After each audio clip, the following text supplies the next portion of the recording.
I'm Mike Weiss, and you're listening to Sweet Success.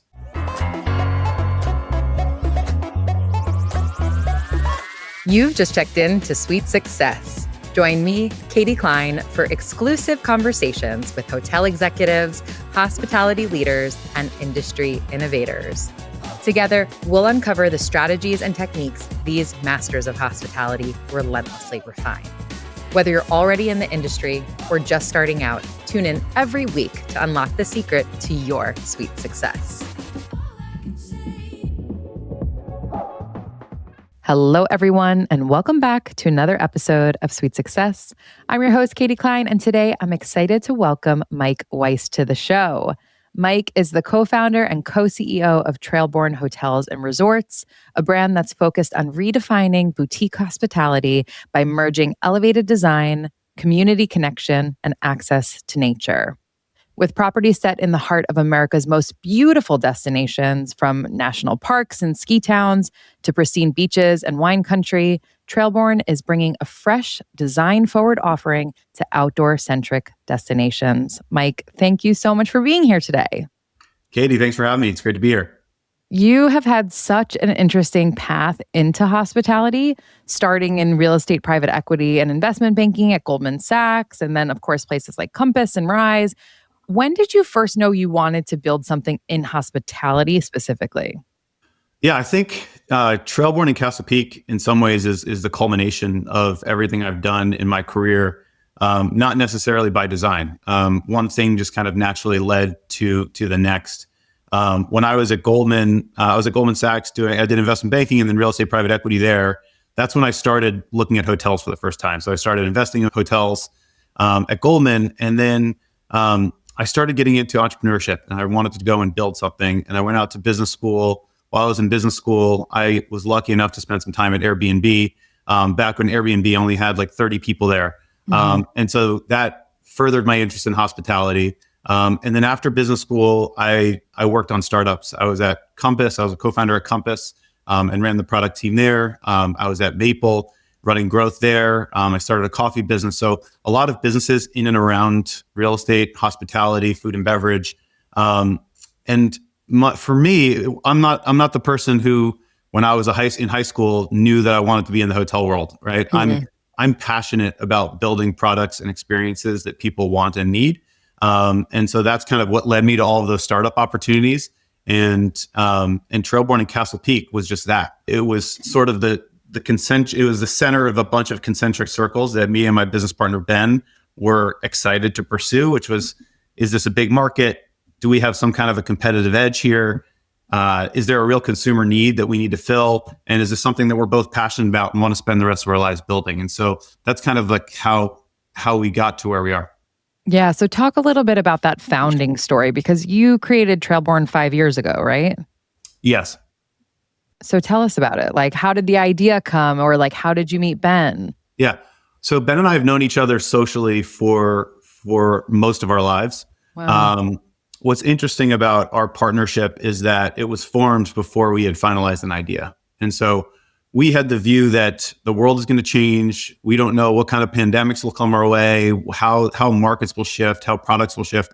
And we want to be partnered up with someone that we can endure all of that with. And can navigate all of that with, that kind of views the world. We view the world the same way, but we complement each other. And so we decided to partner up before finalizing our idea. Now, we were both interested in real estate, interested in hospitality. We knew that we wanted to do something in that space. But we both left the other things that we were doing and said, let's go and build something together and commit to each other. And so that's how it started. We were looking at a bunch of different ideas together and found ourselves in Colorado and staying in a Best Western where we were paying way too much money. And the light bulb moment kind of went off, which is we love traveling to these outdoor destinations. And when we're in these outdoor destinations, we want a product and experience that is as amazing as the destination itself. And we said, let's go and build that there's a real need for that in this, in the US and internationally. Let's go and build that. And so that's kind of how it started. And you said you guys have known each other for such a long time. How did you first meet? It's interesting. That we have a bunch of different connections. So our parents were actually friends, and so we met when we were kids. Ben went to high school with my sister, and then Ben ended up marrying the younger sister of one of my best friends. So we kind of have a bunch of touch points, which the universe was forcing you guys together. Yeah. I mean, I don't know if it was lucky or good, but I think we are actually more complementary to each other than we initially thought, which is incredibly valuable in our partnership. And we put in the time up front to make sure, because we knew we liked each other. We knew we were both good people and like wanted to spend time together, but it took time to make sure, all right, if we were going to go and build something together, how would we split up the work? What would we do? And we spent as much time as we could up front before we partnered up. And then, now we spend every day talking to each other all day. And so we've really gotten to know each other and learned how to flex into what each other is best at. Yeah. And you mentioned that you guys left the other things that you were working on really before an idea had formed. So that's like a huge gamble in and of itself. It was, but we both, I had been a part of a bunch of other early stage businesses. Ben at his core is an entrepreneur. And I think, Ben loved what he was doing, but he just felt that urge to go and build something and create something. And so we just both knew it's what we wanted to do, and we're betting on ourselves, and we decided to pull the trigger and go for it. That's something I've been really struck by when you're speaking right now and with other people I've interviewed as well. Like, do you almost feel like entrepreneurs are born? Like, are you cut from a different cloth than someone who is happy being an employee? Or does everyone want to be an entrepreneur and some people just take the risk and try it? I don't know if everyone wants to be an entrepreneur, but it's one of those things where there are days when you wake up and you're like, what am I doing? And there are days when you wake up and you're like, I'm the luckiest person in the world. And honestly, that's one of the reasons why both of us wanted to do this with a partner. It's really hard. I mean, I envy those people that can do it on their own. I think it's really hard to go and do something like what we are doing by yourself. And so for me, I mean, it turns out both my father and Ben's father were both entrepreneurs and founders. And so I think it was a little bit in our blood. But Ben and I both started out in kind of bigger corporate finance jobs before we started something. And I didn't feel ready to go and build something until I had kind of learned as much as I possibly could. Yeah. That's such a good point of like getting the background. And like you said, you didn't grow up thinking, I definitely want to go into hospitality one day. It was all of those experiences that led you there.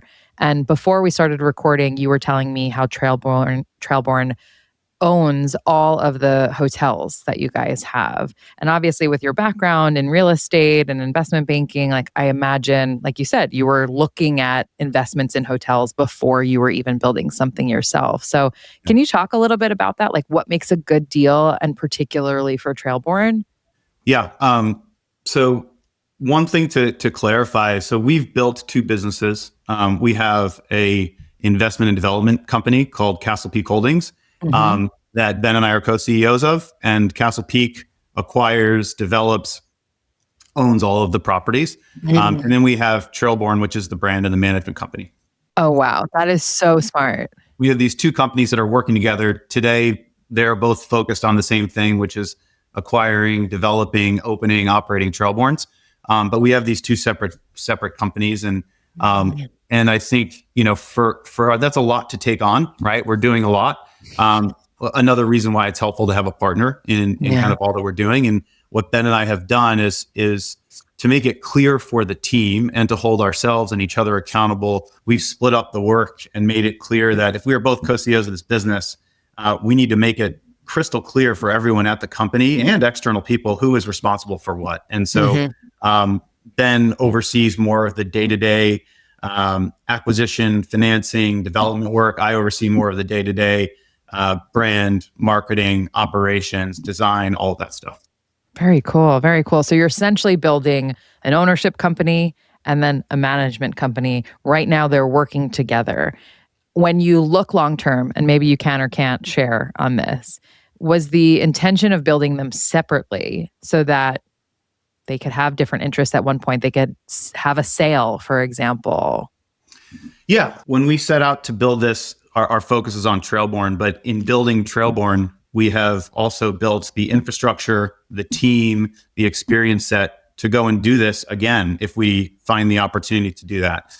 We set it up the way we set it up because that's how the industry is generally structured, right? There are investment firms and development companies that is what they're great at. They raise funds that's, financially and organizationally structured a certain way. And then there are brands and management companies. And so we've wanted to set this up to be reflective of how the industry works, which gives us flexibility as we grow of, all right, well, maybe we want to launch another brand that the management company is managing. We can do that. Or maybe Castle Peak wants to invest in something other than Trailborns, and they can do that. So that's how we set it up. That's so smart. I haven't heard many people approach it that way for a new brand. And I think that's so smart. Let's talk about Trailborn specifically. The brand's tagline is the official hotel of the great outdoors, which I think is so brilliant, super, super clear. How does Trailborn bring that to life? Yeah, so it starts with the destination. So we are exclusively in what we call iconic outdoor destinations, which means that if you're going to go to a Trailborn, it's either going to be a bucket list, national or international destination that everyone wants to travel to, or what we talk about as a regional gem, like something that is somewhat undiscovered. People regionally know about it, but it's a place that when you get there, you're just wowed by it. And so that focus allows us to really be the best in the business at designing these spaces, operating these spaces, creating these experiences. And so we bring it to life through great design. Every Trailborn is going to have great design. Every Trailborn is going to have fun on-property experiences, whether that's our après hour where people come together and have a drink together, whether that's our S'morelier program where we have different ingredients for s'mores that we bring out, or things like sunrise yoga that we do on the lawn in Wrightsville Beach. And then we also have off-property guided excursions. And so, when you come to a Trailborn, you know that you're going to have access to all of the best things to go and do in that destination, whether that's surf lessons, or that's a sunrise hike up a mountain, or that's, mushroom foraging in the forest. So we will set all of that up for you to go and experience the destinations you're traveling to. And I imagine building hotels, or maybe you're not building, maybe you're acquiring old assets and repurposing, you tell me, but particularly near national parks must be a challenge. So how are you approaching that? Are you looking at only new builds? Are you looking at restorations? What's the approach?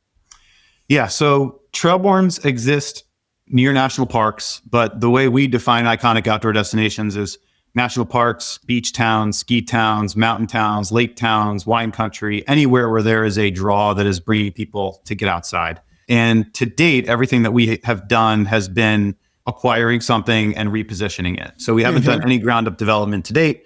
And I think that's partially for sustainability reasons, right? Our brand is focused on sustainability, and it's better for the environment to buy something than it is to build ground up. And also authenticity. Our brand is grounded in history and in celebrating the places in which we operate, and working with existing structures allows us to lean into that history and to lean into that kind of architecture. And so that's what we've done today. I think there are certainly challenges that come with doing that. First of all, just construction in these markets that are not near major metros. There's just fewer trades. There's, fewer contractors, which means that we just need to be that much more diligent when interviewing local contractors or identifying a traveling contractor that can come in and do the work for us. And managing through seasonality, construction through seasonality can also be challenging. Because, some of our markets, you don't want to miss that busy season. And so you got to get your construction done before you hit that busy season. But those challenges also create barriers to entry for us. And so while it's hard to do what we do, once it's done, the next guy is going to have the same challenges that we have. Exactly. Do you have those same challenges once the hotel is open and operational? Is it hard to find talent and staff for the hotels? Yeah. It can be. I think the good news is we don't need, we're not operating 1,000 key properties, right? So our staff doesn't need to be huge, but they need to be great. And so it's certainly harder in some markets than others. I think it helps us that we are a unique brand. We kind of approach the business a little bit differently than most hotels and most management companies, which make us an exciting opportunity for a lot of people that want to work in hospitality. Yeah. But there, we're in markets where it's not New York City, where you don't have a bunch of people that have said, I want to be in the hotel business for my career. So Right. you've got people who are just looking for a job. And so it's our job to convince them that this is the right path for them and to invest in them and train them so that they can become great at this craft. And the other challenge is we're just, by nature of what we're doing, we're spread all around the country, which means that we need to invest in our GMs and bring them to New York and do things like a GM summit so they feel connected to our headquarters. And everyone at headquarters needs to also be traveling to properties to have a pulse on what's happening in these markets. Who's this customer? Meeting with communities, meeting with partners. And so it just requires a lot of moving around. But everyone that works here loves it. They love hotels. And so they're happy to do that. Yeah. How many hotels do you guys have now? So we have two properties in Rocky Mountain National Park, where we've got a property in Wrightsville Beach, North Carolina, a property in Highlands, North Carolina, a property in the Grand Canyon. We're developing a property in Jackson Hole, Wyoming, and developing two properties in Mendocino, California. Wow, that's incredible. Talk about a bucket list worthy of destinations right there. They're fun. They're fun places to travel to, for sure. Definitely. So let's talk a bit about the design process, because that's obviously something so intrinsic to what you guys are doing. When you are looking at repositioning an asset that you've acquired, what does that design process look like from maybe an initial idea to actual opening day? Yeah, it starts with studying the market. We have to understand who the customer is, what the local community is, what the competitors look like in that market. And that starts to formulate a plan on what is the right scope for the ultimate product we want to deliver. So then our team goes into a visioning exercise where we say, here are the amenities we need to do. Here's what we need to do to the guest rooms. Here are the new amenities that we want to build. Here's what the food and beverage experience is going to look like. And we put together what we call a visioning document, which is basically like a concept direction before we've even hired a designer or architect. And so we do all of our brand design and graphic design and experience design in-house. And we work with some of the best designers, interior designers, and architects in the industry to bring that to life. And so one of the big things that we do is create the vision before we've hired a designer to make sure that the designer that we're hiring can execute on that vision. It allows us to go out and really kind of understand, is this the right person? Have they delivered a product similar to this in the past? And are they the right thought partner to kind of take our vision and help mold it and make it theirs as well, and create something really special? And then, when we get in with the design partner, there's a onboarding process where we educate them on, here's what Trailborn is, here's what our vision is for this property, here's what our brand standards are that we need to make sure that we follow, here's our design ethos, and then let's work together to adapt these standards and adapt our ethos to this property, to this location. And I think something that's really special about Trailborn is every property is unique. It's not a cookie cutter box. Every property is localized effectively. And so the interior design reflects the place, the programming reflects the place, the art reflects the place. And that makes it, I think, a special brand. We were talking before we started recording about we both have children. So I know this is going to be like asking you to pick a favorite child, but do you have a favorite property right now? That is like asking me about my favorite child. Depends on who's having the tantrum. It's the other one at that moment. Exactly. I would say Wrightsville Beach, which is Trailborn Surf and Sound, is my current favorite. And I'll say that for two reasons. I think with every Trailborn, we learn a little something.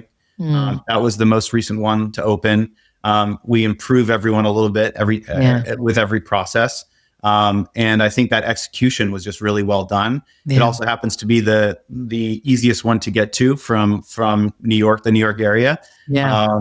And it's more representative of the properties that we are looking at moving forward. And so that property is a little bit larger, a little bit, more of a traditional resort type setup, which is more of what we're looking at in the future. It's interesting what you're mentioning about learning a little bit and getting better each time, because I imagine with your background, the real estate side of things was probably easier for you than the hospitality side of things when you first started. Now you've done so many of these and you've been immersed in this world. And like you said, having GM summits and really thinking about that hospitality side of it. I wonder, do those parts of your brain ever compete? Like, are you ever looking at an asset and you're like, financially, this makes no sense, but I can already see it. And I know that this would be an incredible hospitality experience, or vice versa? Absolutely. I think what's interesting about my role is like that is my job to like take that angel and devil and like and figure out what is the right thing to do, because we don't want to put the brand at risk. We also don't want to put our real estate investment at risk. And so it's identifying, how do we create this brand so that it is actually financially feasible for all of the real estate, while also creating something really special.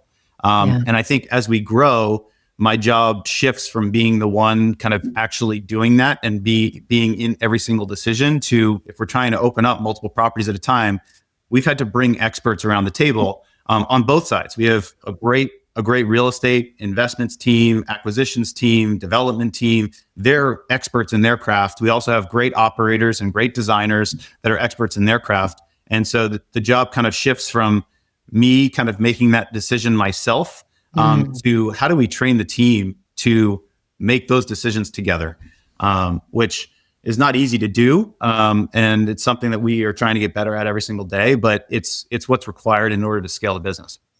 I was going to ask you, how do you focus? Like, because I imagine you are interested in growing the brand and growing the footprint, looking at new properties and such.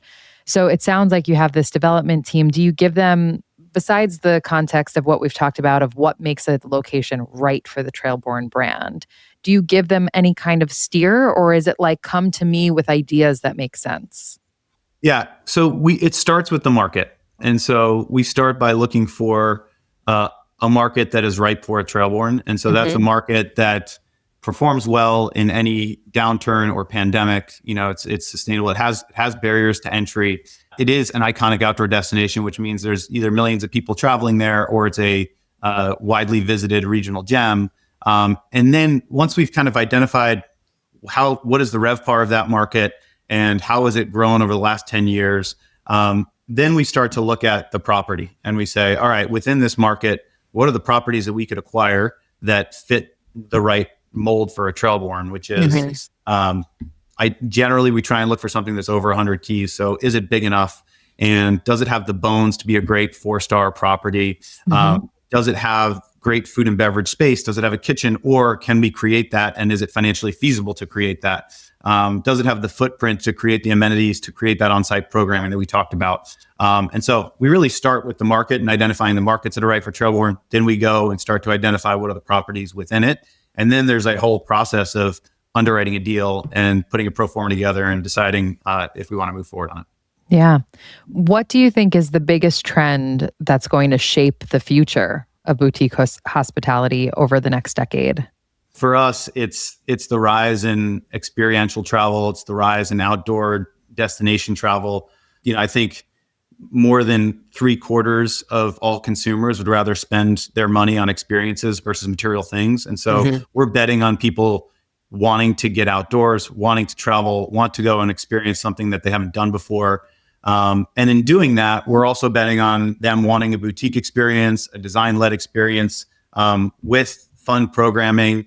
And so that's kind of the bet that we've made. And so far it's been a good bet, but we'll see how things play out. And I think, we're going into markets and places where people have traveled for the last 100 years, and we think we'll travel for the next 100 years. And we're just trying to give them a better product and experience when they go to those places. Absolutely. You yourself have been a part of multiple early stage teams and co-founded many companies, as you mentioned earlier. What lessons from those experiences have shaped how you've built Trailborn? Yeah, I think one of the main things is when picking a idea or a path, it's solving a real pain point. So identifying a pain point and solving a real pain point. And then once you've done that, not thinking that the work is done, it's talking to customers, listening to customers. I mean, this has happened in every one of our businesses where we started with one product or one thing, and it has evolved and shifted over time.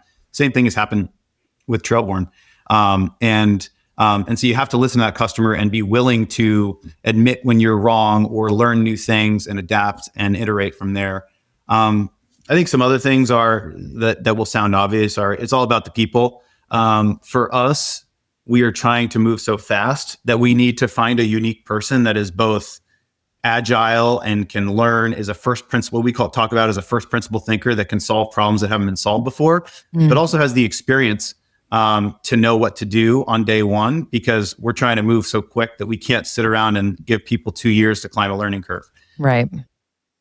And then, a couple other things I'd say are being self-aware, knowing what you're good at, what you're not good at. Ben and I are great at some things, and there's other things that we haven't done before and we're not great at, and we need to surround ourselves with those people that can do those things.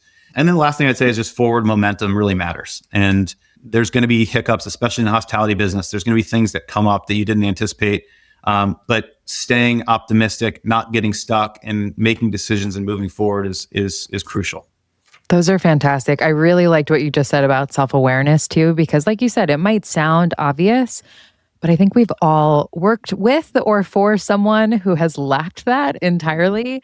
And just to be able to say, like, I'm not the expert here, I'm going to learn this time, that actually positions people more as the expert, being able to say that than like trying to pretend they know everything.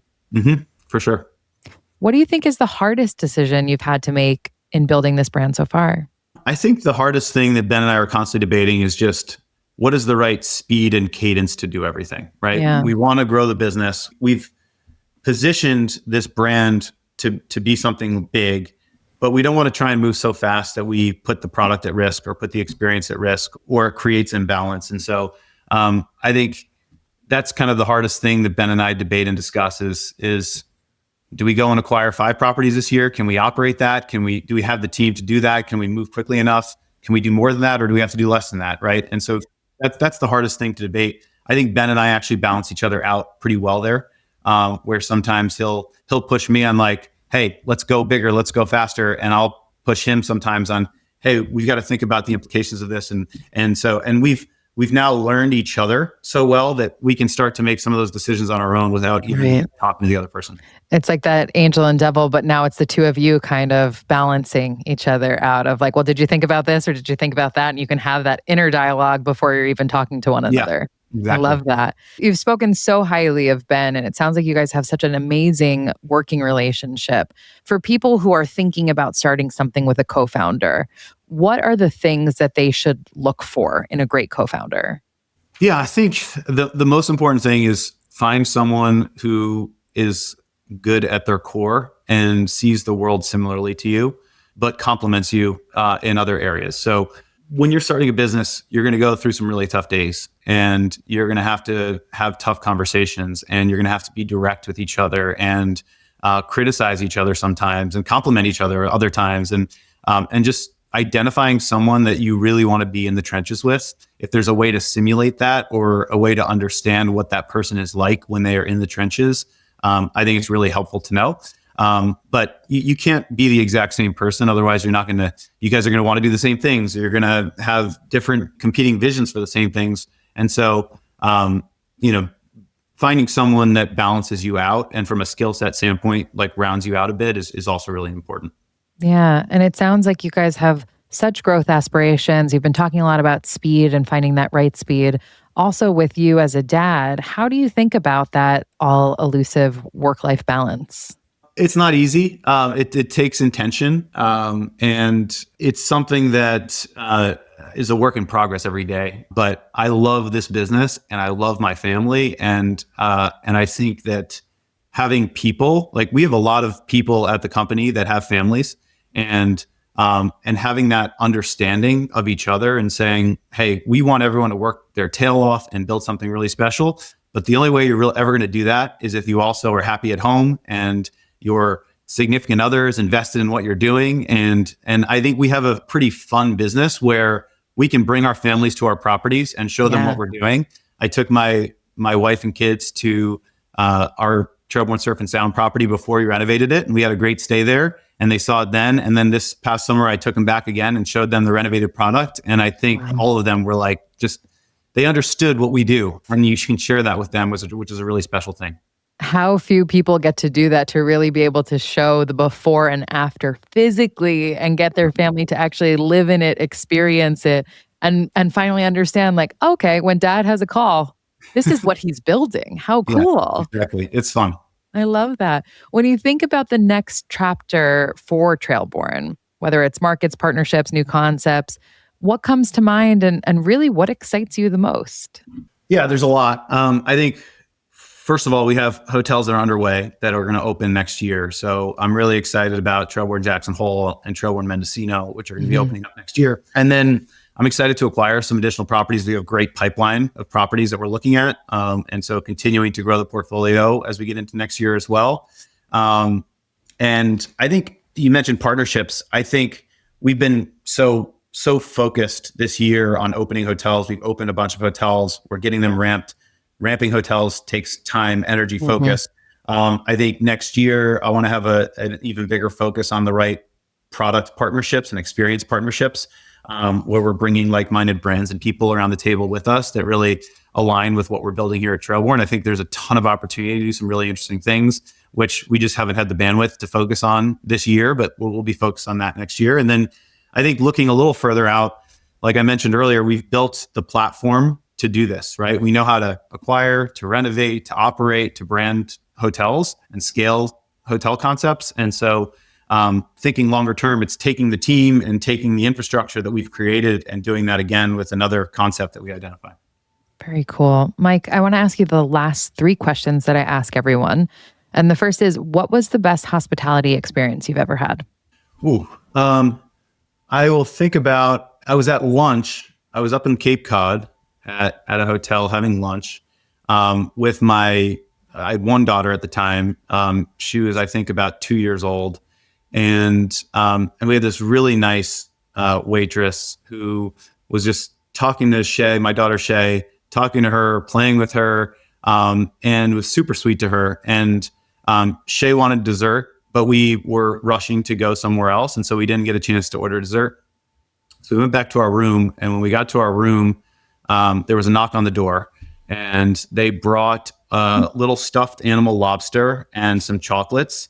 And there was a handwritten note that said, "Shay, I know you wanted something sweet, like, hope you enjoy." And that was a great hospitality experience because someone paying attention, doing something that they didn't have to do, Yes. that surprise and delight. You know, if you make someone's 2-year-old daughter happy, like, they are the happiest people in the world. And so that was probably one of the best experiences. I was thinking exactly that when you were saying that. I'm like, anytime you make our kids happy, you have earned a customer for life. And it's a great example because it's not expensive. It just took, like you said, her paying attention and going the extra mile. 100%. On the flip side of that wonderful waitress, what was the worst hospitality experience you've ever had? The worst hospitality experience I ever had was, it was almost a indirect hospitality experience where one of my colleagues that I work with went and stayed at the hotel, got bed bugs, brought those bed bugs back to our office, gave me bed bugs, and brought them back to my home. And so that was probably the worst hospitality experience that I've had. That's horrible. That's you win. You of all of the episodes, that's the worst. Oh my gosh. Final question for you. What does hospitality mean to you? And is there anyone, a person, a brand that you think has truly mastered it? So to me, hospitality means thinking about what a guest wants or needs before they've even thought about it or vocalized it, and putting that product or experience in front of them and, thinking on behalf of that guest. And so just one example of a place that I think has done it really well is actually not even a hotel, but a Discovery Land property that I went to, where Discovery Land, I think, just thinks about the family and thinks about the whole experience in a way where they're taking care of the parents, they're taking care of the kids. Every property is unique and different. And so I think they've done an incredible job creating a product for a specific customer. They've done a really great job. Mike, thank you so much. This has been so enjoyable, and you have really encouraged me to go get outside, even though it's freezing outside right now. Well, thanks, Katie. It's been great to be here. Thanks for having me. All right, everyone. It's time for today's sweet summary, where I break down the key insights and actionable takeaways from today's conversation. Clarity is one of the most undervalued advantages in business and in life, and Mike has it in spades. To a guest, Trailborn feels extremely intentional. And so much of that is because of how deeply Mike understands his customer, who they are, where they want to go, and what they're looking for. Every decision he makes, from which deals to pursue, to how Trailborn shows up in design, to how quickly the brand scales, traces back to that North Star. It's a reminder that the strongest brands aren't built on fleeting trends, assumptions, or guesswork, but an intimate, almost instinctual grasp of the guest. Mike and Trailborn as a whole are betting big on the experience economy, and more specifically on people's enduring desire to get outside. And honestly, I think he's right. As we become more technologically connected than ever before, it can leave us feeling, well, disconnected, craving something more grounded, more tactile, more real. A return to nature, a return to people being present, a return to meaningful time with the people we love. We spent a lot of time talking about entrepreneurship, and it's clear that Mike was destined to build something, to create. I was really struck by the respect and admiration with which he spoke about his co-founder. And shouldn't we all aim for that in the most important relationships in our lives? Someone who balances us, who sees what we miss, who slows us down when we're moving too fast, and pushes us forward when the time or the opportunity is right. Because entrepreneurship, like so many worthwhile pursuits in life, can be deeply lonely. And having a true partner, someone equally committed to the mission, doesn't just make the journey more sustainable, it makes the pursuit of building something meaningful feel far more collaborative, deliberate, and dare I say, human. And that concludes another episode of Sweet Success. If you enjoyed today's conversation, please subscribe, rate, and review the show. We all know how important those 5-star reviews are.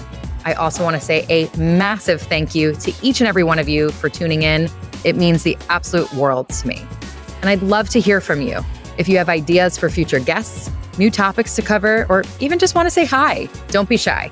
Message me through our website, sweetsuccesspodcast.com, or on social media @sweetsuccesspodcast. That's sweet like hotel suite. Once again, I'm your host, Katie Cline, and I'm super excited to see you all next week.